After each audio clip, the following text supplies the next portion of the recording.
Orangi town के एक छोटे से घर में शौकत जमीन पर लेटा हुआ है। वो अपनी जान बचाने के लिए कुल्हाड़ी भी साथ रखकर सो रहा है।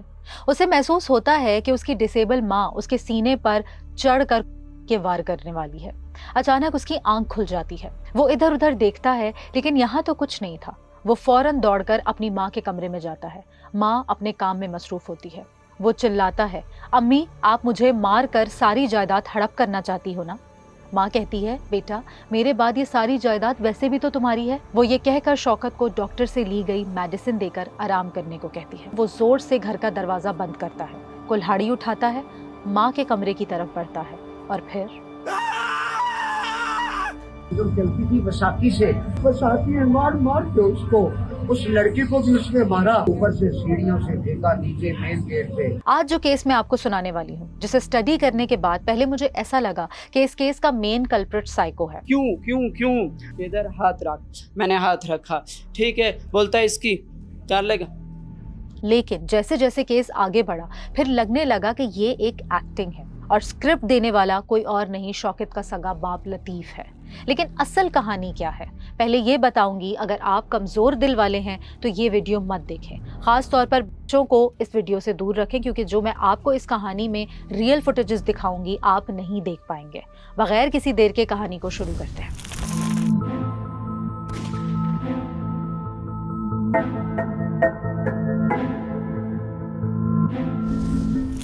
हमारे बाप को यजीद बनाया गया, ठीक है। ये है लतीफ, उम्र तकरीबन 50 से 55 साल, और ये है लतीफ का बेटा शौकत, उम्र तकरीबन 25 से 30 साल। ये फहमीदा की बहन नफीसा। फहमीदा समेत ये 3 बहनें हैं। फहमीदा और नफीसा दोनों एक दूसरे के पड़ोसी थे। औरंगी टाउन सेक्टर 6E इस प्लॉट में फहमीदा और नफीसा रहती थी। एक अंदाजे के मुताबिक इस घर की मालियत तकरीबन 60 से 70 लाख रुपए बनती है, और ये घर फहमीदा समेत तीनों बहनों की मलकियत है।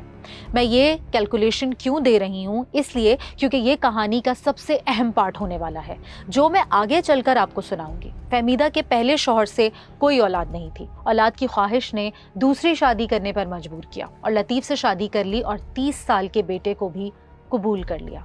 फहमीदा डिसेबल माजूर तो थी, लेकिन अपनी रिस्पॉन्सिबिलिटी से दूर नहीं भागती थी। एक अच्छी बीवी होने के साथ साथ वो एक अच्छी बहन और एक अच्छी माँ भी थी।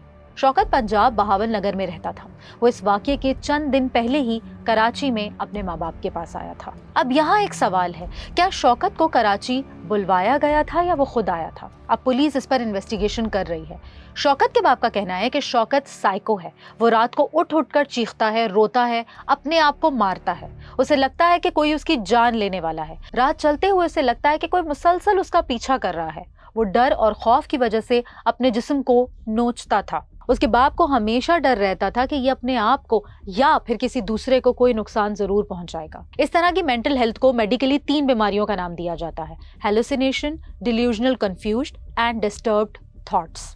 इसलिए शौकत के वालिद कहते हैं कि जब भी शौकत गांव से कराची आता, अक्सर मैं उसे जंजीरों से बांध कर रखता था। एक दफा ना रात को 3 बजे नीचे आया ये भागता हुआ, तो कह रहा है ऊपर लोग हैं, कोई मेरे को ले जाना चाह रहे हैं। यहाँ तक कहानी आपको लग रही होगी कि शौकत साइको था, लेकिन ठहरे, क्योंकि अब यहाँ से कहानी अपना रुख बदलने वाली है। 29 जून 2026 शौकत घर के पास अपनी माँ के साथ अकेला था। लतीफ औरंगी 4:45 नंबर में फायर ब्रिगेड के बराबर में किसी शॉप पर काम में मसरूफ था कि अचानक फोन पर कॉल आती है, जल्दी आए, फहमीदा की मौत हो चुकी है।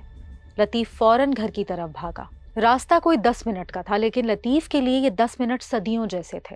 जब वो घर पहुंचा तो गली में पहले से ही लोगों का हुजूम लगा हुआ था। फहमीदा जमीन पर पड़ी थी, खून में लथपथ। उसके पास ही उसकी बेसाकी भी गिरी पड़ी थी, जिसके सहारे वो चला करती थी। एक माजूर औरत जो अपनी टांगों पर भी पूरी तरह खड़ी नहीं हो सकती थी। वो अपने आप को बचा ना सकी। पे दर पे वार, इतने कि चेहरा तक पहचानना मुश्किल था। और इस मंजर के बीचों बीच बैठा था शौकत, हाथ में वही कुल्हाड़ी, आंखें सुर्ख, ना नदामत ना खौफ, बस एक अजीब सा शोर शराबा। शोर सुनकर पड़ोसी साजिद दौड़ता हुआ खिड़की के अंदर से दाखिल हुआ। उसने शौकत को रोकने की कोशिश की, लेकिन शौकत ने उस पर भी वार किया। साजिद जख्मी हो गया, लेकिन उसकी जान बच गई। किराएदार आवाज सुन के नीचे आया, घर की सीढ़ियों से उतर के नीचे आया तो उस टाइम वो मेरी बीवी को मेरा बेटा कत्ल कर चुका था। साजिद की चीखें सुनकर मजीद लोग भी जमा हो गए। इतने में शौकत का बाप भी फौरन पहुंच गया। अभी ताला खोला, अंदर से लोग था, फिर मैंने आवाज दी, मैंने बोला शौकत दरवाजा खोल, शौकत दरवाजा खोल। शौकत ने दरवाजा खोला और मैंने कहा ये क्या किया तुमने, ये क्या किया। शौकत ने अंदर से कुंडी लगाई हुई थी। शौकत के बाप ने आवाज दी तो उसने बड़ी मुश्किल से दरवाजा खोला। फिर लतीफ ने जो मंजर देखा, शायद वो मंजर उसे कभी नहीं भूलेगा। खैर, पुलिस को कॉल की गई, पुलिस मौके पर पहुंची। शौकत ने पुलिस के साथ हाथापाई शुरू कर दी। कई पुलिस एहलकारों ने मिलकर बामुश्किल उसे काबू किया। उसके कब्जे से वो कुल्हाड़ी भी बरामद हुई जो उसने अपनी मां को मारने के लिए इस्तेमाल की थी। फहमीदा के खून में डूबे जिस्म को अब्बासी शहीद हॉस्पिटल मुंतकिल किया गया। शौकत को थाने ले जाया गया और इन्वेस्टिगेशन शुरू हुई। जिस वक्त शौकत ने अपनी सौतेली मां पर कुल्हाड़ी के वार किए, ऐन उसी वक्त लतीफ घर से सिर्फ चंद मिनट के फासले पर एक दुकान पर मौजूद था। सवाल ये है कि क्या ये महज एक इत्तेफाक है या लतीफ जानबूझकर उस वक्त घर से बाहर था। पुलिस को दिए गए बयान के मुताबिक शौकत ने दरवाजा अंदर से खोला, वो भी बाप की आवाज देने के बाद। अगर वो साइको था तो उस वक्त शौकत को कैसे पता चला कि बाहर से आवाज देने वाला उसका बाप है? इस पर भी अभी तफ्तीश चल रही है। पुलिस ने इब्तिदाई तफ्तीश में इन बातों के अलावा भी कई चीजों को नोट किया है, लेकिन अभी तक इस बारे में कोई ऑफिशियल स्टेटमेंट सामने नहीं आई। लतीफ बार बार मीडिया के सामने ये बात दोहरा रहा था कि शौकत जहनी मरीज है, वो रातों को चीखता है, खुद को नोचता था। लेकिन यहाँ एक बहुत अहम सवाल जन्म लेता है, अगर शौकत वाकई इतना खतरनाक था तो उसे अकेला एक माजूर औरत के साथ बगैर निगरानी के क्यों छोड़ा गया? एक्टिंग कर रहा है अपने आप को बचाने के लिए और उसके वालिद उसमें पूरे शामिल हैं। अब थोड़ा कहानी को जरा रिवाइंड करें और चलते हैं उस पार्ट पर जिसका जिक्र मैंने पहले किया था। याद करें वो कैलकुलेशन जो मैंने शुरू में आपको दी थी। एक अंदाजे के मुताबिक 60 से 70 लाख रुपए का घर है, तीनों बहनों की मुश्तरका मलकियत। फहमीदा को अपनी कोई औलाद नहीं थी, यानी अगर फहमीदा की मौत हो जाए तो उसका हिस्सा किसके पास जाएगा? कानूनी तौर पर शौहर और सौतेले बेटे का भी इसमें हक बनता है। और यही वो सवाल है जो खुद शौकत अपने ख्वाबों में अपने ही ऊपर चीख चीख कर पूछता था, अम्मी तुम मुझे मार कर मेरी सारी जायदाद हड़प करना चाहती हो। सवाल ये है, ये ख्वाब वाकई ख्वाब था या किसी ने ये ख्याल शौकत के जहन में महीनों पहले डाला था? इसके पीछे कोई रीजन है, हमें जो लगता है ये प्रॉपर्टी का। अब तक आपको ये केस एक साजिश और एक जाल लग रहा होगा। बाप मशकूक, इंसिडेंट की टाइमिंग, जायदाद का लालच।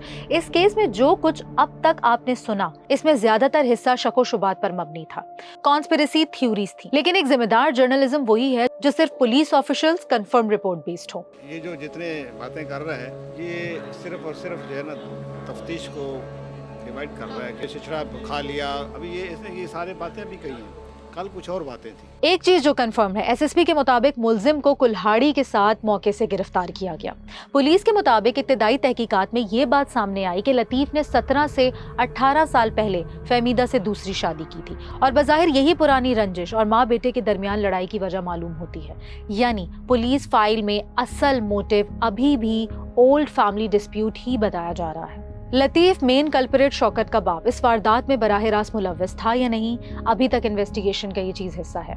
और जायदाद का कोई ऑफिशियल एलिगेशन भी नहीं लगाया गया। हाँ, पुलिस को शक जरूर है, इसीलिए ये मुकदमा पुलिस ने अपनी मुद्दयत में दर्ज कर लिया है ताकि कल को बाप लतीफ अपने बेटे शौकत को उसकी माँ फहमीदा का खून माफ ना कर पाए और मुलजिम शौकत छूट के ना जा पाए। सच ये है, एक खानदान जहाँ दूसरी शादी हो, जहाँ माजूरी हो, जहाँ जायदाद हो, वहाँ शक का जन्म लेना फितरी बात है। लेकिन शक और सबूत में फर्क होता है। बाप का बयान, बेटे की साइको कहानी, ये सब वो उलझे हुए धागे हैं जिन्हें पुलिस अभी तक सुलझा रही है और तफ्तीश जारी है। आखिरी बात, एक 50 साला माजूर औरत जो अपनी बेसाखी के बगैर एक कदम भी नहीं हिल सकती थी, अपने ही सौतेले बेटे के हाथों कोई वार सहकर मर गई। उसका कसूर क्या था? क्या वाकई वो अपने बेटे की जिंदगी छीनना चाहती थी या वो खुद एक ऐसे घर की कैदी थी जहां शक, खौफ और जायदाद का लालच एक साथ पल रहा था? बस यही कहना चाहूंगी, एक माँ को मारने वाला कौन था? वो हाथ जिसने कुल्हाड़ी उठाई या वो जहन जिसने ये स्क्रिप्ट लिखकर शौकत के दिमाग में डाला? फैसला अदालत करेगी। मिलते हैं नेक्स्ट क्राइम स्टोरी में।